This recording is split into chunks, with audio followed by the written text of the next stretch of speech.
حضرت بابا فرید رحمتullah علیہ کا مشہور قول ہے کہ حق تعالیٰ سے اپنی بندگی کے رشتے کو مضبوط کر لو، کیونکہ سب اس سے لیتے ہیں اور وہ سب کو دیتا ہے۔ جب وہ کسی کو دیتا ہے تو پھر کوئی اس سے پوچھنے والا نہیں ہے۔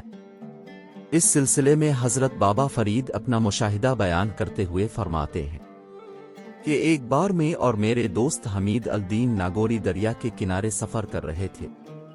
چلتے چلتے تھک گئے تو ایک جگہ بیٹھ گئے۔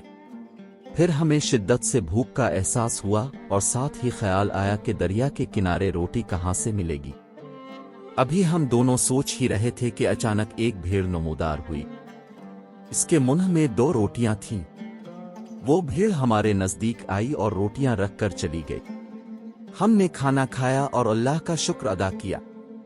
پھر میں نے حمید الدین سے کہا کہ یہ روٹیاں غیب سے آئی ہیں، اس لیے ان کا لانے والا بھی مرد غیب میں سے تھا۔ قاری صاحب نے بھی میری بات سے اتفاق کرتے ہوئے کہا کہ بظاہر وہ بھیڑ تھی، مگر حقیقت میں کچھ اور۔ ابھی ہم دونوں اس موضوع پر گفتگو کر رہے تھے کہ اچانک ایک بچھو ظاہر ہوا، جو اپنی جسامت میں شتر مرغ کے برابر تھا۔ اسے دیکھ کر ہمیں بڑی حیرت ہوئی کیونکہ بچھو بہت تیز چل رہا تھا۔ دریا کے قریب پہنچ کر وہ پانی میں اتر گیا۔ قاری صاحب نے میری طرف دیکھ کر کہا کہ بچھو تو پانی میں نہیں ٹھہرتے، آخر یہ کیا قصہ ہے؟ میں نے کہا چلو دیکھتے ہیں، یقیناً اس میں اللہ تعالیٰ کی کوئی حکمت ہے۔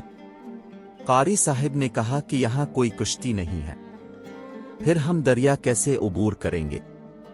آخر ہم دونوں نے دعا کے لیے ہاتھ اٹھا دیے کہ اے قادر مطلق، جب تو نے اپنی محبت بخشی ہے تو اتنا کرم اور فرما کہ ہمارے لیے دریا میں راستہ بنا دے۔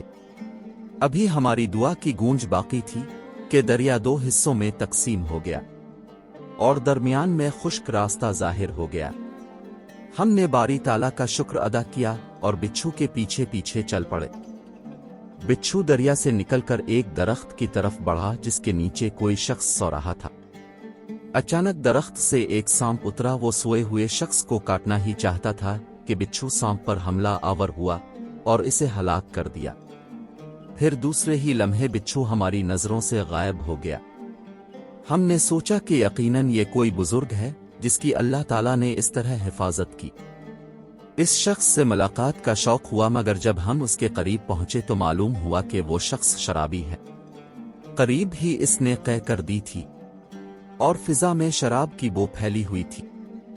ہمیں افسوس ہوا کہ ہم نے ایک ناگوار منظر دیکھنے کے لیے اپنا قیمتی وقت برباد کر دیا۔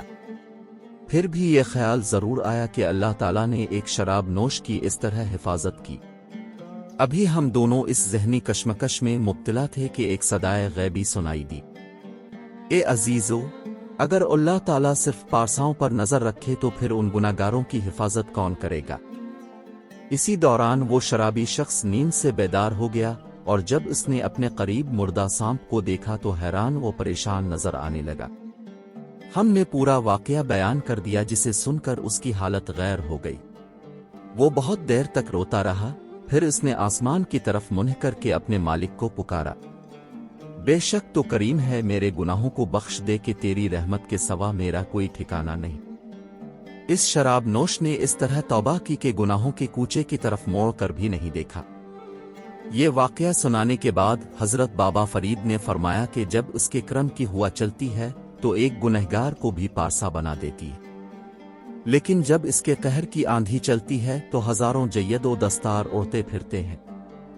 اس لیے ہر وقت اللہ تعالیٰ سے ڈرتے رہنا چاہیے۔